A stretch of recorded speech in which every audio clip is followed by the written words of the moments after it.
vacation પડ્યું છે ને તે પેલા મારા પપ્પા ઘેર નહીં જવા દો તે આજ તો આવું ને એના અંગત એવો ઝઘડો કરું ને તે મારી હોમતી કે મારા પપ્પા ઘેર મૂકી છું अभी मजा आएगा ना भिड़ो એટલે ઓફિસ થી થાકીને આવ્યો તને એટલું નહીં પૂછાતું તો પાણી આપું હોમાં માટલું ભરેલું નહીં દેખાતું જો જાતે જઈને પી લો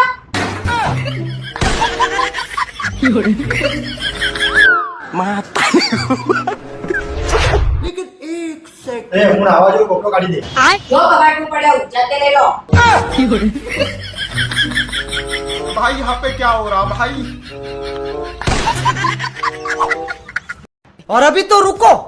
क्लाइमैक्स अभी बाकी है એ અમારું કાઢી દે હું લઈને આવ્યો દેખાતું નહીં રવડા પર પડ્યો જાતે જઈને લઈ લો मेरे को इस बार रिक्स लेने का ही नहीं है बिल्कुल रिक्स नहीं लेने का है ठीक है साले को बम से उड़ा दूंगा એ હું તમારા અંગાત આજે ભગવાનની ઝઘડવા કોશિશ કરું તો તમે જો માથે ઝઘડતા નહીં લે એ તો મારી મરજી ઝઘડવું ના ઝઘડવું ઝઘડવાની તાકાત ના હોય ને તો મારા અંગાત લગન જ ના કરો